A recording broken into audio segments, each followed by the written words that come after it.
Enzo, you ignorant slut.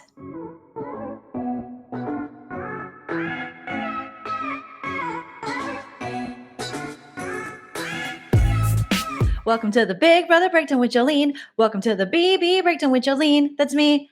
Hello, everyone, and welcome to the Big Brother Breakdown with Joleen. That's me. I break down all things Big Brother, more specifically BB22 AllStars. This season on CBS, we are winding this predictable season down, and I have spoilers for you. So if you don't like spoilers, log off now, because I'm about to tell you who won the first and second part of the HOH. I stayed up late for you guys, so please, sorry about the hair. I know I look like the Lion King, but that's okay because I came to give you the BBT. I wanted to stay up late so that I could find out who won the second part of the final HOH competition. So the first part was won by Nicole Franzel. Yes, so exactly what Janelle said she would do, exactly how her gameplay is. She waits until week 9, she perks up just like BB18 and was like, okay, time to play, starts winning competitions, and she won the first HOH. And now, tonight, between Cody and Enzo, who do you guys think won?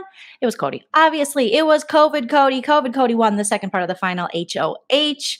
And Enzo, he's just, he's devastated. Or is he? We'll get to that. But he was in the purple room talking to himself. Nicole Franzel came in because Franzel is just like, I thought Big Brother was being so mean, Vic. And then they showed me you and the puppies. And I know I said on the feeds that you don't like the puppies, but you gave them treats and you put them on your lap. It was so awesome. And I love your haircut because you look like the unseasoned pasta that I make in the house. Just like bland. So Nicole Franzel was feeling bad, or so she says for the live feeders, for Enzo, who looks sad. So she came in the purple room and she was like, Enzo, you want me to make you some pasta?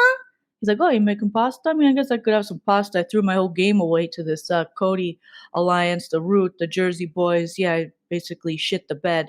Yeah, what kind of pasta? She's like, just noodles and like some garlic or something. That's what we do. And oobly goobly. And then Nicole went to go make him his pasta. And Enzo sat in the purple room and talked a little bit to the cameras. He apologized to his brother. He literally said, I'm sorry I shit the bed, and that he was going back and forth between Cody deserves it to he, was disappointed about his own gameplay. But we all saw this coming, you guys. Enzo is perpetual third place player on Big Brother. This will be the second time he has got third place. Now, I know the third part of the HOH hasn't been played. We don't know if COVID Cody or Frazzled Franzel. We don't know who's going to win yet. Probably Cody. And we don't know who they're going to pick. They're going to pick each other. So, yeah, we kind of know what's going on. Now, the only way Nicole Franzel can win at this point, the game, in my opinion.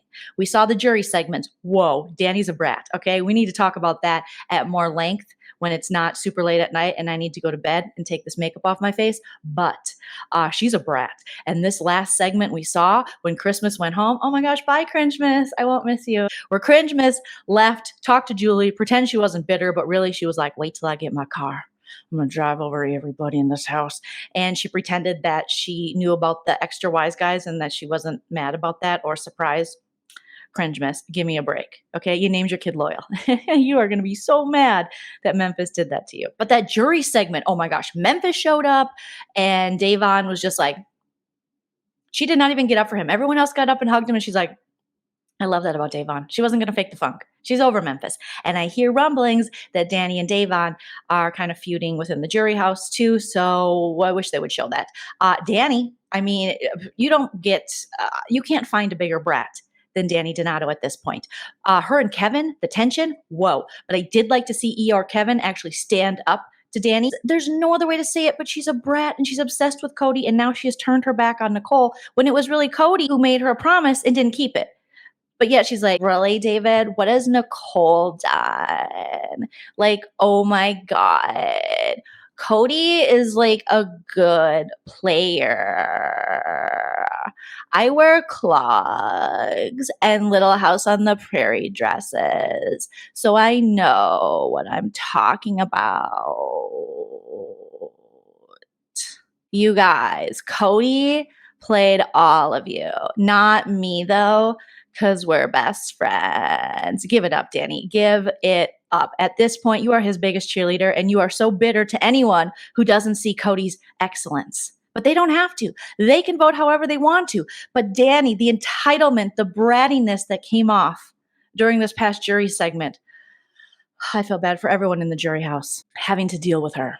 And then immediately when she's challenged for interrupting David, which she did do, she falls back to the victim, to just that Karen victimhood that Danny has been known for this entire season. She's like, wow, Kevin, why you have to be so mean? and he's not being mean. He's telling you what you've done. He's being assertive. He's holding you accountable. Hello. That is part of life. Apparently not a part of Danny's life. What a disappointment she has been this season. But it appears from the jury, most of them would vote Cody. So the only way that Franzel can win this game, I believe at this point, is if by some miracle she wins the third part of the final HOH and cuts Cody. You got to do it, Franzel. You got to. Do you want to be the two-time winner or not? Okay, I am here for you cutting Cody. I am. Now I know a lot of you will be like, no, I cannot take a Nicole Franzel double winner. Who cares? Okay, this is going to be an asterisk season of Big Brother anyways. This isn't a true all-star season. It was during a pandemic. They got who they could get. At this point, I will take any outcome that does not include Cody, aka Derek Shadow, and Derek's pre-gaming plan winning this game. I just can't stand it. I would rather Nicole Franzel be a two-time winner of Big Brother than Cody win. Now, the chances of that are like 0.1 negative fifth to the seventh power. I don't know. I wasn't good at math, but it's slim to none. Because at this point, the game doesn't make sense anymore. It just doesn't. This whole season has not made sense. Take away the pre-gaming, and it's still very, very, very strange that Enzo and Nicole have kept Cody this long, and very strange that Cody has kept Nicole. I've been saying this for most of the season, you guys, and some of you might call me a Big Brother conspiracy theorist, but I really think that the three of them have some kind of deal to split the money. There's been speculation by Tombs_BB on Twitter, also cheatsheet.com, other people across Twitter, when Enzo and Cody on the feeds have mentioned Rolexes this season. I do believe that this is code for some kind of splitting of the money, because they've talked about no matter who wins, that they will buy, the winner will buy the other one a Rolex. But as the season has went on, you'll hear Enzo on the feed say things like, yeah, man, just, we got to get to final two. Yo, my butt itches. Yo, we got to get to final two. Yo, we got the Rolex thing, so we all good.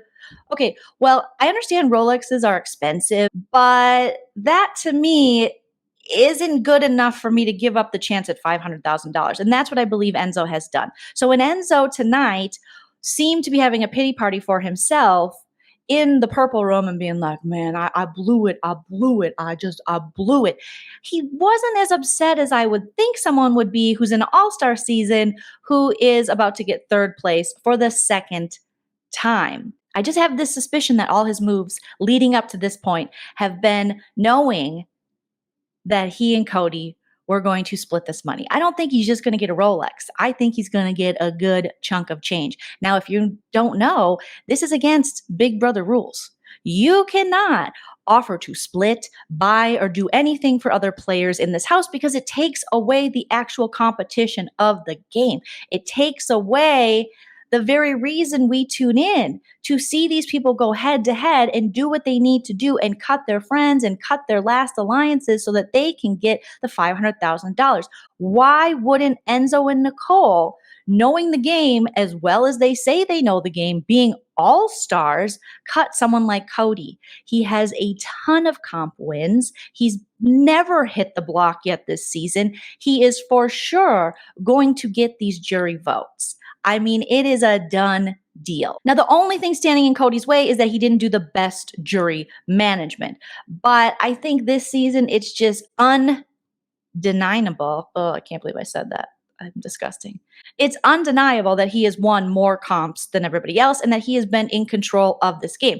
Now, granted, technically, Daddy Derek has been in control of this game because we all know Daddy Derek gave Cody his game plan for BB22 All-Stars, but still, it makes no sense. This would explain why Enzo, who talks a big game about like, yo, we gotta make some moves. Yo, I'm tired of putting like David up and Kevin up and Davon up. Like, we gotta make some moves. Yo, come on.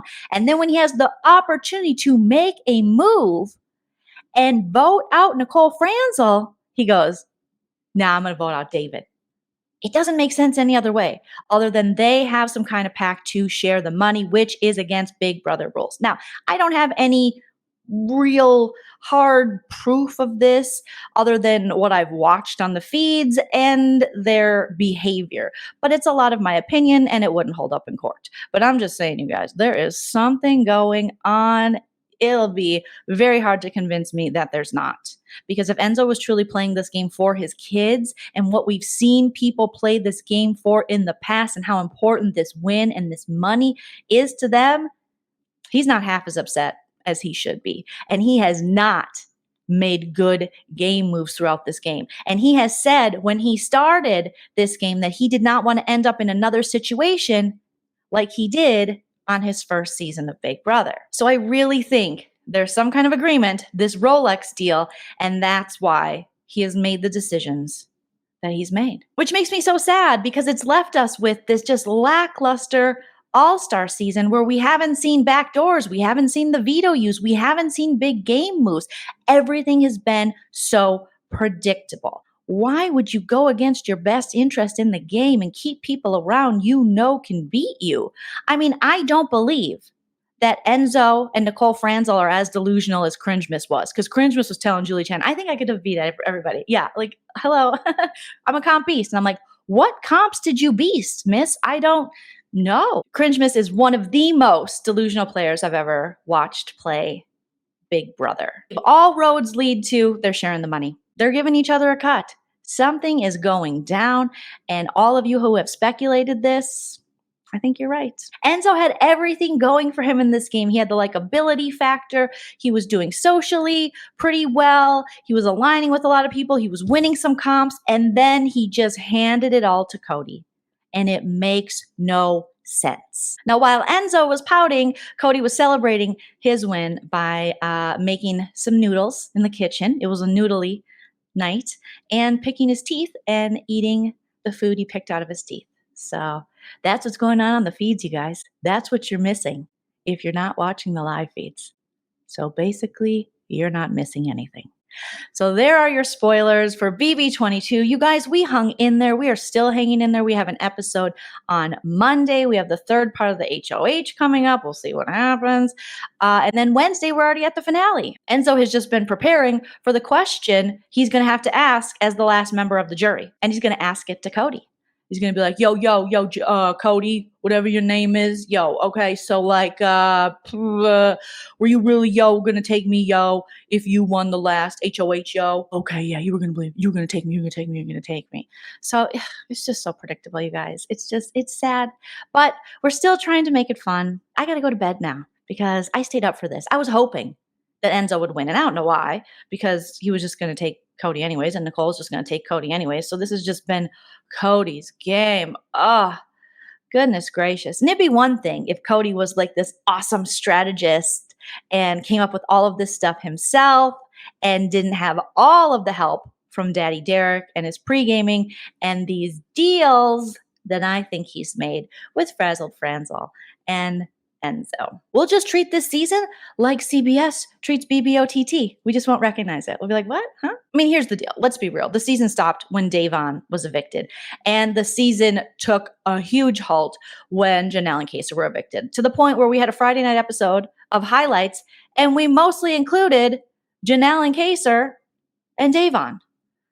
And we finally got to see Bailey when she had to do her tricycle punishment, and she beasted it. Like, she kicked ass and she didn't complain, and it was amazing to watch, and she did it so quickly. But yeah, they spent the whole episode just highlighting Janelle and Kaser and their friendship, and then the conversations that Kaser and Davon had. It's like, you couldn't have done something to keep them around longer, but you're still using them when you need to, even though you let these dirtbags take them out. We could have had Jacer this whole season. So you guys, this is my final four, okay? In my head, this is when it ended, okay? This is the final four I wanted to see. And whatever we have left is just, it's a bad dream. It's a bad, bad dream. Now I'm going to go have a good dream. Hope you guys have a wonderful rest of your Sunday. Make sure you guys give this video a thumbs up. It helps me so much. Just smash that like right now. It helps me in the algorithm of YouTube. Leave all your comments below. What are you thinking? Do you think that they have this secret pact, which isn't so secret, that they're going to split the money? Do their actions in this game and their gameplay make sense? Let me know all your thoughts, feelings, emotions, sorrow, and everything in between. Good night.